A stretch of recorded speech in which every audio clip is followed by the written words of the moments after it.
Buďte pozdraveni, mé jméno Angry Potato a já vás vítám u dalšího videa z World of Tanks.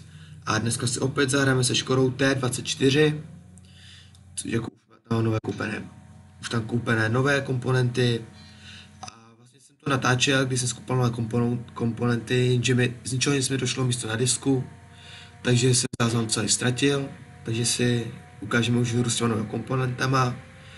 A ty použiju to hodí mezi sedmičky, 6, 7, 5 tam budou týry.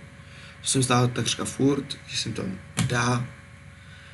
A vždycky, jestli byste mohli, tak rozdrte to tlačítko subscribe nebo like. A jestli uvidím pod tady tím videem 5 lajků, tak se rozhodnu, kdy vyjde další video. Nejspíš to nebude tak pravidelná série, protože teď o prázdninách se mi ztrácí hrozně rychle čas, jeden čas mi jde v tahu, další jsem třeba někde zase na chalupě nebo tak prosím, jako nebude pravidelná série a rozhodl jsem se, že udělám nejspíš nový typ hry, že budu točit Minecraft, ale to bude jenom pár jako dílů, tak jako na uklidnění, když se někdy budu hodně nudit a nebudu mít chuť na World of Tanks, tak si zahraju a natočím to. Už jako mám zhruba nějaký síť, mám na tu síť daný svět. Doufám, že to nebude tak podvod. A proč nevyšlo video minulý čtvrtek, je to proto debilové jední posraní, ty vole. Tady. Je to proto, že ty vole, nenávidím. Tak jestli tady Poláci zasraný. Já jsem napsal do chatu, ale radši ne, než by mi něco dali. Nějaký postih za to. Nehodlám to riskovat. Čafí. Já se rozhodnu tady doprava k mostu, který budeme muset chránit.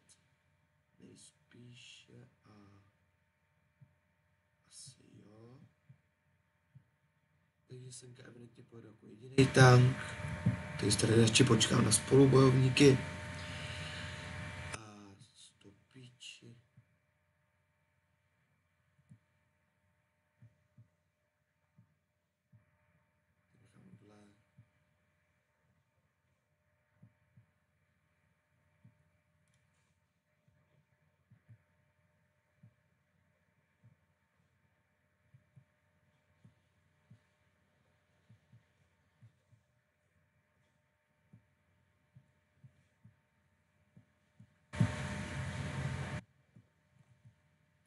Kaliku, ty vole.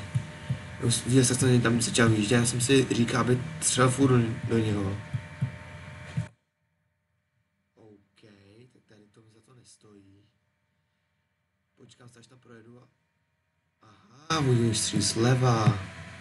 Dokonce možná i zprava. Ty vole, teď zapředu. Bomba. To je výhra. Tak tady dopředu a začnu se krýt.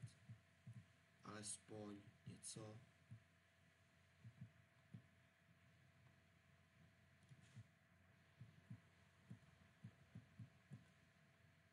Počkám se tady na to stíhači, který mě tak hrozně jako... A tady už dva jsem do prdele.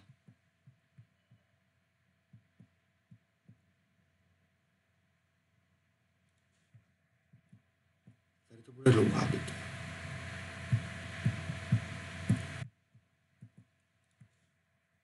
Neprostřelil, ale mám výhodu tady krycího se tanku. Tak teď se musíme pořádně naměřit ránu. Tak nic.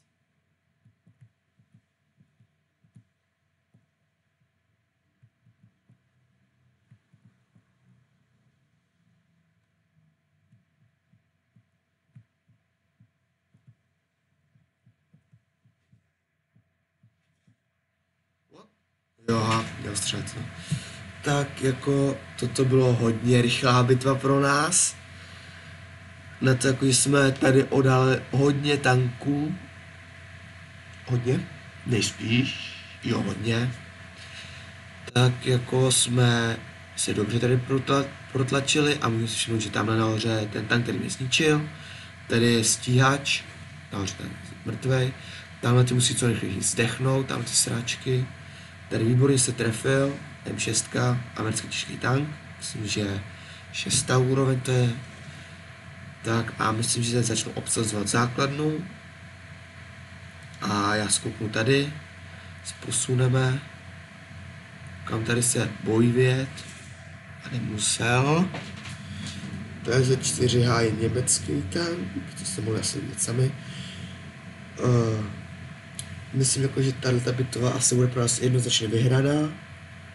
A je to z důvodu, že už teď máme jednoznačnou převahu na vlajce a jsou tam ještě 2 těžké tanky. A myslím, že ani jeden z nich není schopný semut na jednu ránu. Jsou na 5. A tak ta M6 bude jako mít hodně velkou výhodu se životama. Kdybyste se divili, jak to, že jsem jako tak nevyspalej, tak je to tím důvodem, že jsem dneska vůbec nebyl spát a jsem hrozně unavený. Nejradši bych jako pomalu si někam šel lehnout teď a nesmím malou videa. To je to nejhorší, co bych mohl udělat. A M6 je AFK, takže škoda teď 24 se zaměřuje, střílí, netrefila. Hodně vedle. M6 se opět dostala do hry, natáčí věž, kouká pozici a rozvíjí, zaměřuje. Škoda T26 si uvědomila, že má smůlu a M6 výstřely zničil. Tímto pro nás končí bitva a já přemýšlím, že další video možná bude ze hry World of Tanks, ne World of Tanks, ale ze hry Minecraft, bude to pár videí teda, jsme si řekli. A já se s váma loučím a asi ahoj.